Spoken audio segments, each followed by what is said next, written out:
This podcast is protected under the laws of the United States and other countries. Unauthorized duplication, distribution, or exhibition may result in civil liability, criminal prosecution, and the wrath of the tall man.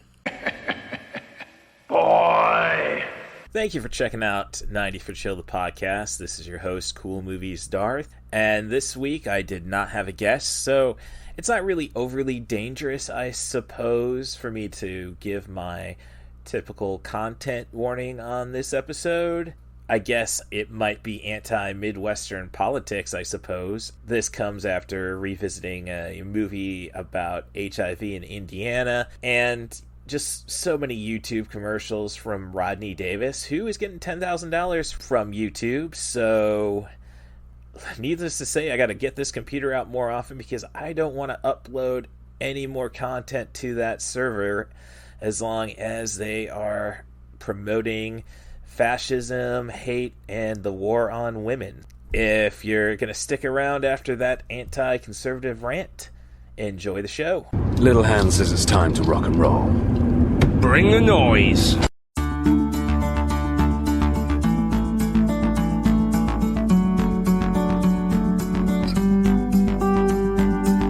Welcome back to 90 for Jill, the podcast. This is your host, Cool Movies Darth. It might just be easier to search for me as Russ Stevens when it comes to finding this podcast. If you receive a review from Scoop Staley, that would be me on Apple.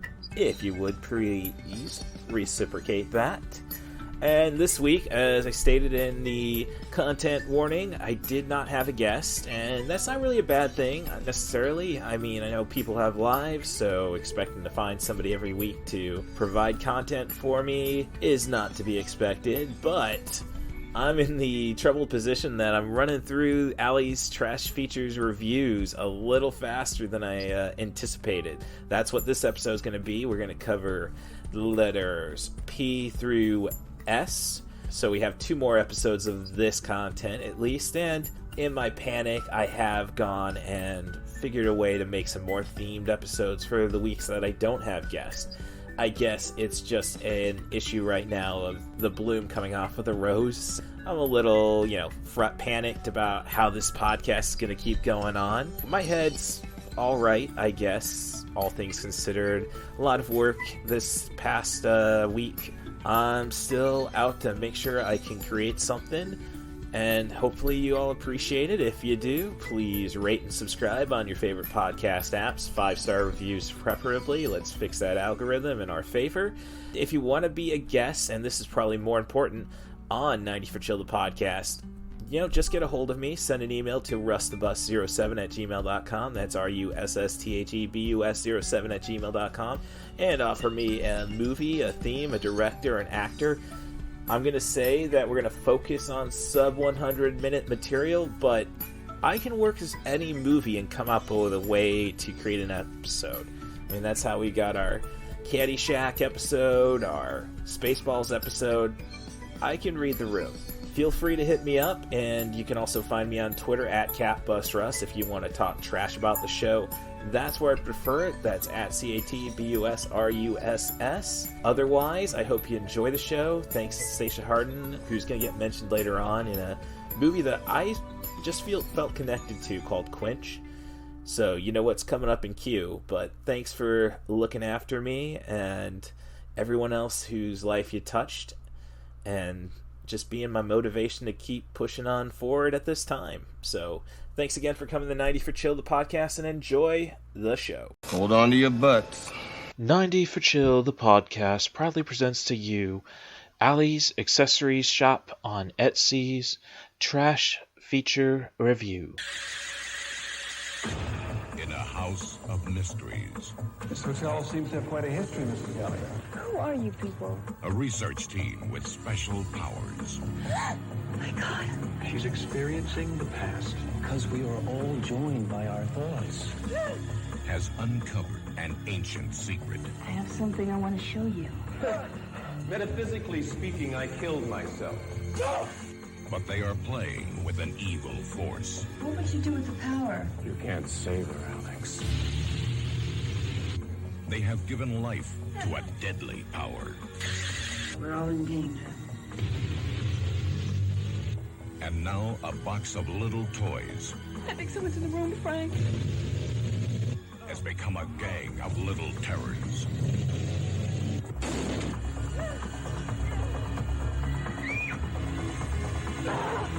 Pinhead, Blade, Ms. Leach, Jester, and Tunneler.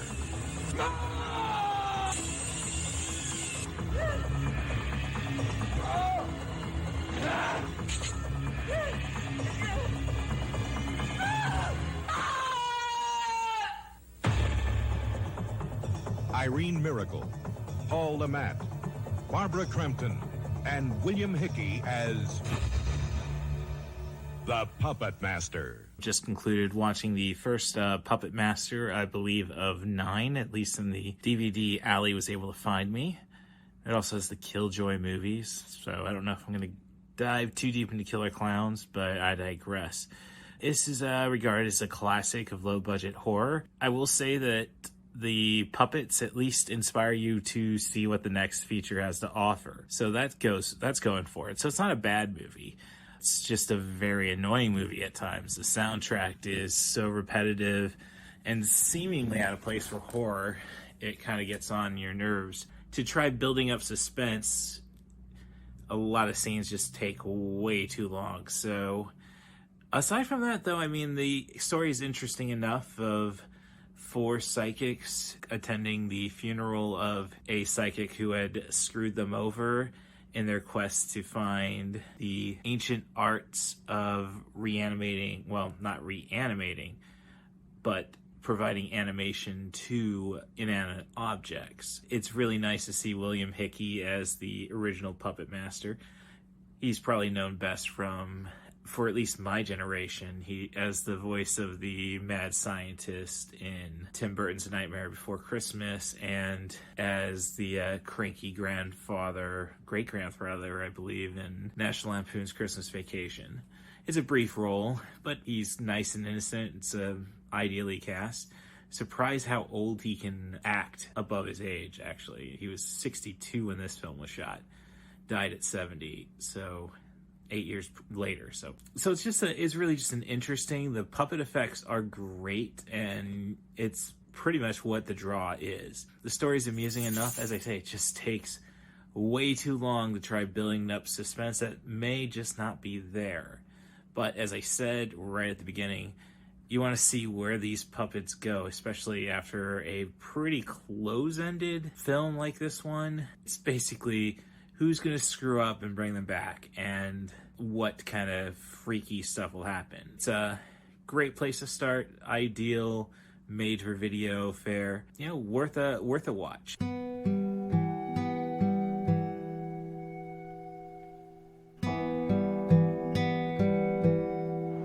Hey, Jason. It's Derek. So 3 years, is it?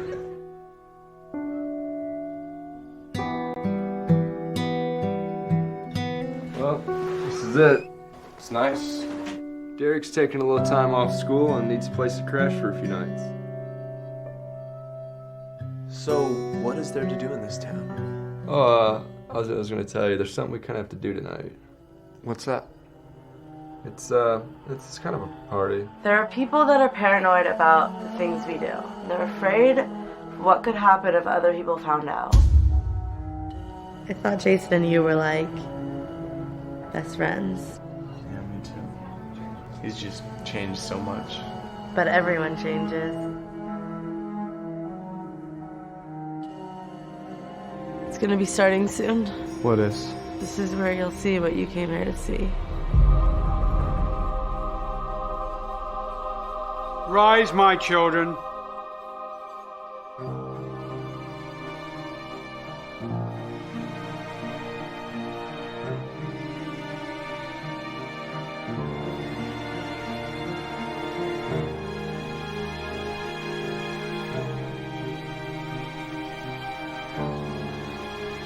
You just talk to me?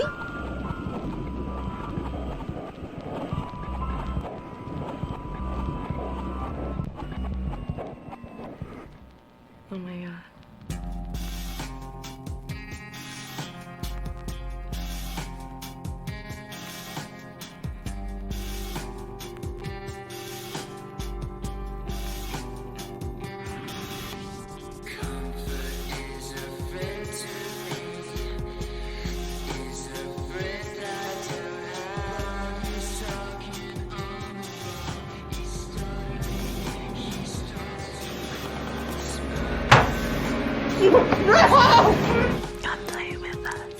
And I've just concluded my rewatch of Zach Parker's Quench, a movie I found on the good old days of Netflix probably 12 years ago, which I thought had a pretty cool story that probably put some rose-tinted lenses upon me. It's a low-budget movie, and at that time I was all about trying to make my own low-budget screenplays.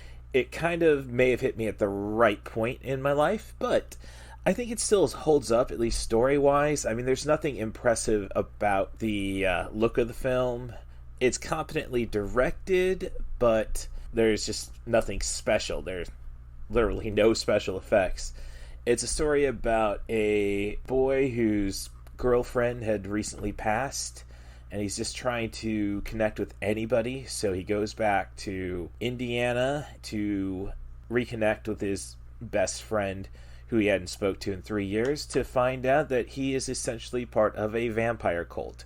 Not the cool vampires in the sense of, drinking blood, Lost Boy style.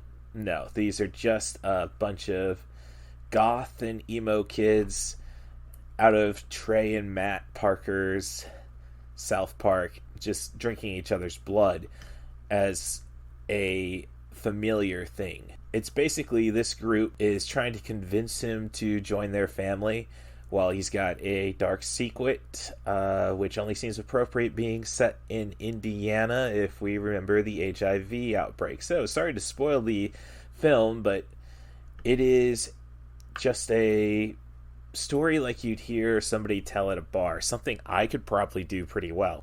Nothing overly impressive. You're either going to connect with it, and again, it kind of parallels a lot of my life after losing my best friend, Stacia, hardened to drug addiction and trying to connect with people, having lost, well, for me, never really having a close-knit circle up to that point.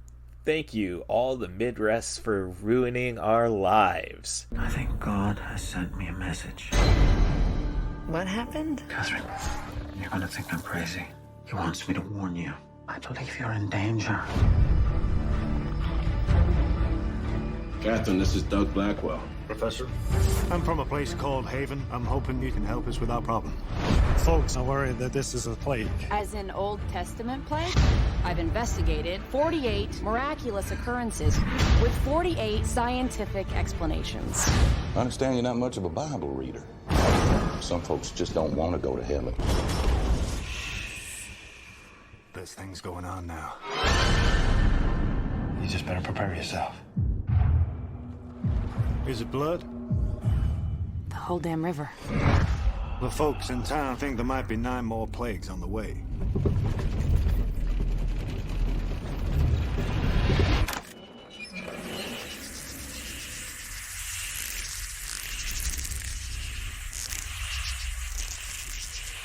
You're in great danger. Everyone is.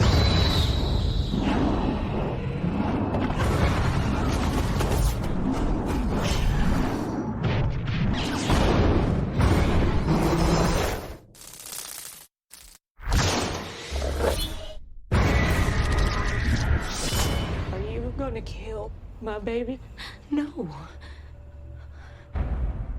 Why not? Just rewatched The Reaping. I first saw this back in 2007 on a first date, and my experience with bad movie experiences and first dates usually means relationship, I guess. I didn't like the movie. My ex, probably indifferent. And then I think of my first movie with Allie, which was The Nice Guys, which I loved, but she just couldn't get behind that one.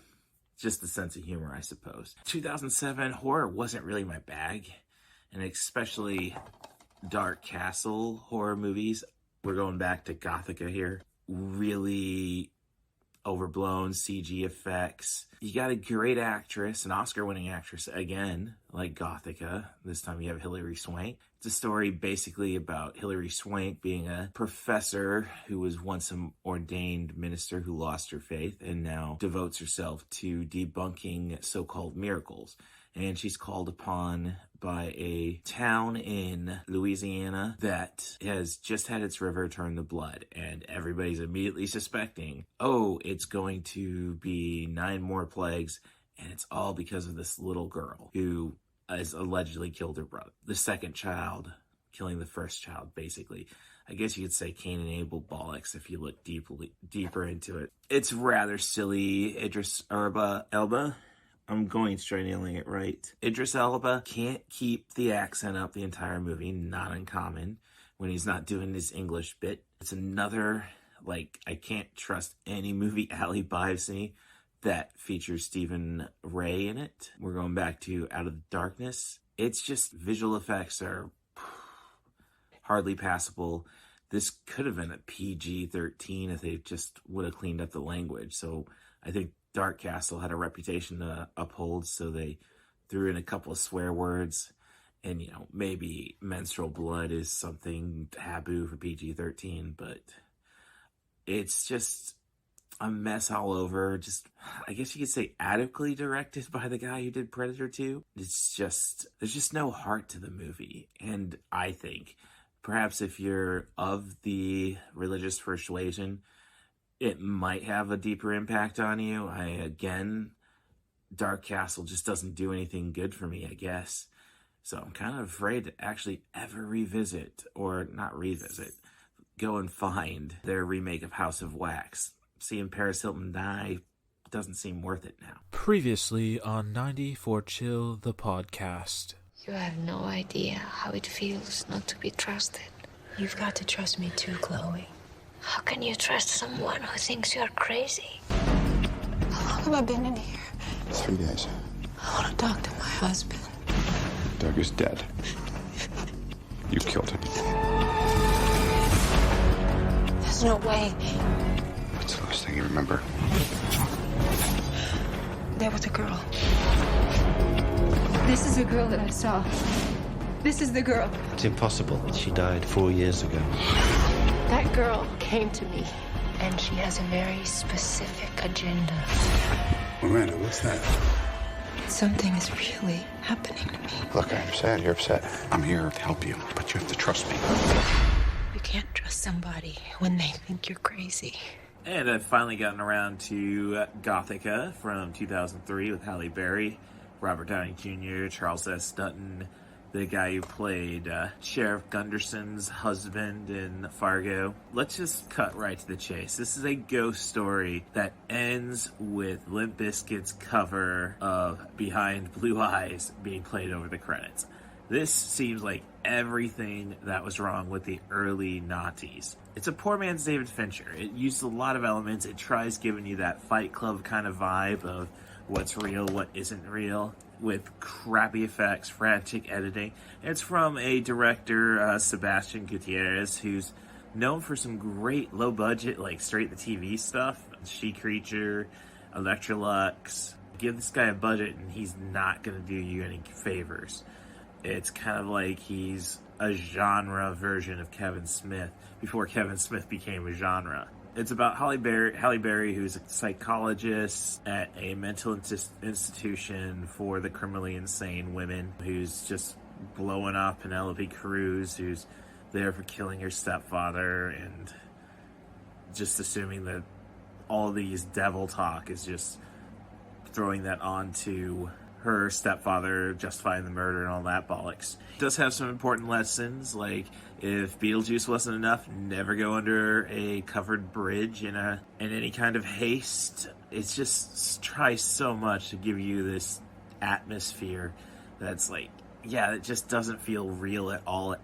Really just becomes okay, you're having fun trying to predict how this is all gonna make sense. And it kind of plays off with the weird, I gotta get back to the plot, I suppose. It was basically one night, rain, all the spooky elements. Halle Berry blacks out after dodging a woman in the middle of the road after going under said bridge, and awakens in a mental institution being told she killed her husband, played by Charles Dutton from Surviving the Game, Alien 3. The creepy, just the vibe, Halle Berry probably just seeming so much younger than she is, and Harry and Charles Dunn just being him. It just feels creepy, especially, and it kind of plays itself out. So I don't want to give any spoilers away. If you're here to watch a movie where Limp Bizkit closes it out, you're probably in for the wrong movie. So I can see, though, why some people would enjoy this, wanting to believe in ghosts, wanting to not feel insane. But it's just like, this is the journey you want to take. It's just attempts to be all atmosphere with crappy, frantic editing, video effects. Oh gosh, don't even get me started on the fire. Definitely not one I would recommend to anybody who has a sense that their faculties are all there. But for those who want to just look for watch something that offers explanations into what might not be known or trusted, I could see where they might enjoy it. So just talked myself into saying 1.5 to 2 stars right there. Painful 2 stars, but 2 stars nonetheless. Stuart Chappelle. Michael Holloway. Gas, oil, coffee. What do you do on your night off?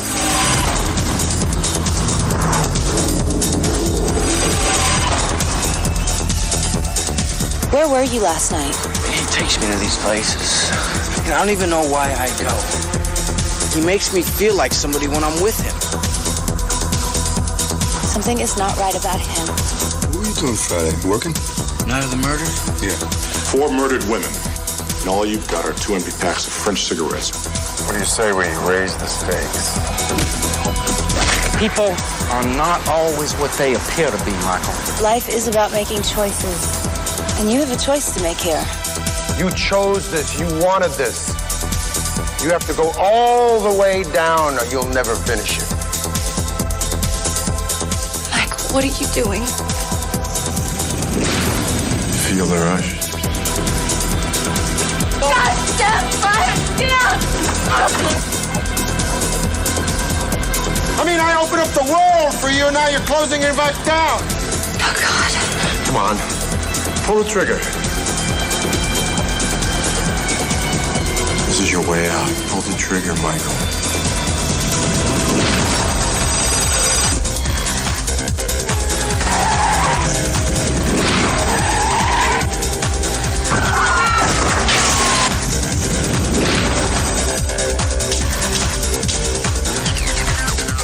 Who are you?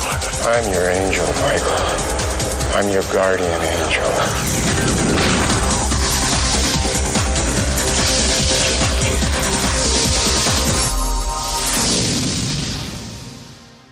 And I've just concluded Shadow Hours, a film starring Balthazar Getty as a recovering addict who's just trying to make ends meet working at a cash-only gas station in Los Angeles to support his pregnant wife. And it's a pretty redundant existence coming from a gas station clerk. I can say that. He is met by Peter Weller's character, Stuart Chappelle, which I'm still trying to find the hidden word in, who basically says, you have to adventure. You just can't rely on being stuck in this dead-end route when there's so much to experience and that you need to experience it all, no matter how much debauchery there is. It's a story that tests Balthazar Getty's sobriety, and then it brings in basically Peter Weller goes off on many Faustian rants, how he essentially is everyone's personal devil, and he's just trying to lead you to the right path. In a sense, it's kind of like, what if Fight Club what if Palahniuk met Faust? New York Times put it best that never has debauchery been such a bore, and I was kind of digging it. I definitely love Peter Weller just being evil. Then, though, it's just, I check the time and it's like, oh great, there's still an hour to this movie. So it kind of picks up at near the end. Brad Dourif's in it, so I appreciate that. Other great character actors, Michael Dorn, Peter Green, I believe, Zed from Pulp Fiction. It's got a lot of interesting things, but it's not as complicated as it thinks it is. I was just basically saying, is this going to be Fight Club, or is this going to be the following, like Christopher Nolan's first movie? Either way, it's just a poor attempt at either. It's shot poorly on digital, and to the director's credit, this is made in 2000, so it's barely a working format at that point. And as I say, there's nothing happens if it's not Peter Weller just spouting off monologues about what is evil. For Peter Weller, fans, it might be worth a watch. And I guess maybe I'm curious enough because, having to read the New York Times to try to see if I can figure out, there's got to be an anagram like Louis Cypher from Angel Heart. I don't think it's that clever, though. But who knows? I might go back to this just to see if I can figure it out. It's a worthwhile story, just poorly delivered. Can I hear a wahoo?